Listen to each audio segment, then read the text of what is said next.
ഈ ഒരു counter enlightenment നമുക്കൊരു എക്സാമ്പിളായിട്ട് പറയാനാണെങ്കിൽ ഡി ബൊണാൽഡ് എന്ന് പറയുന്ന ഒരു തിങ്കർ ഉണ്ടായിരുന്നു ഫ്രാൻസിൽ. അദ്ദേഹത്തിൻ്റെ ഒരു തോട്ട് എന്നൊക്കെ പറയുന്നത് മെഡീവിയൽ ടൈംസിലേക്ക് മടങ്ങി പോകണമെന്നാണ് അദ്ദേഹം പറയുന്നത്. ഈ എൻലൈറ്റ്മെൻറ്റ് പീരീഡിൽ നിന്ന് തിരിച്ചൊരു മെഡീവിയൽ ടൈമിലേക്കുള്ള മാറ്റമാണ് അനിവാര്യമായത്.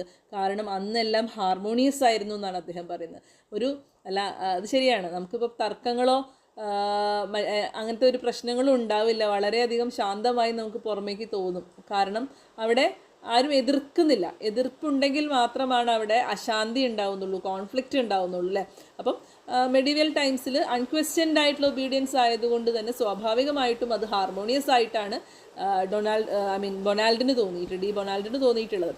അദ്ദേഹം പറയുന്നു അന്നത്തെ ഈ ഫ്രഞ്ച് റെവല്യൂഷൻ അല്ലെങ്കിൽ ഫ്രഞ്ച് റെവല്യൂഷന് ശേഷം ഉണ്ടായിരുന്ന തോട്ട് പ്രോസസ്സൊക്കെയാണ് ഫ്രഞ്ച് സൊസൈറ്റിയെ എത്രമേൽ ഡിസ്റ്റർബ്ഡ് ആക്കി കളഞ്ഞത്, അല്ലെങ്കിൽ ഇതുപോലെ സംഘർഷഭരിതമാക്കി കളഞ്ഞത് എന്നൊക്കെയാണ് അദ്ദേഹം പറയുന്നത്. അദ്ദേഹത്തിൻ്റെ ഒരു അഭിപ്രായത്തിൽ അദ്ദേഹത്തിൻ്റെ ഒരു ചിന്ത എന്താണെന്ന് വെച്ചിട്ടുണ്ടെങ്കിൽ ഫ്രാൻസ് അല്ലെങ്കിൽ ഫ്രഞ്ച് സൊസൈറ്റിയുടെ മൊണാർക്കിയെയോ പാട്രിയാർക്കിയെയോ തകർക്കുന്ന അല്ലെങ്കിൽ ഡിസ്റ്റർബ് ചെയ്യുന്ന ഒന്നിനെയും വെച്ച് ഉറപ്പിക്കാൻ പാടില്ല എന്നുള്ളതാണ് ഡി ബൊണാൽഡിൻ്റെ ഒരു കോൺസെപ്റ്റ് എന്ന് പറയുന്നത്. അതൊക്കെ ശരിക്കും പറഞ്ഞാൽ ട്രൂലി കൗണ്ടർ എൻലൈറ്റ്മെൻറ്റ് തന്നെയാണ്.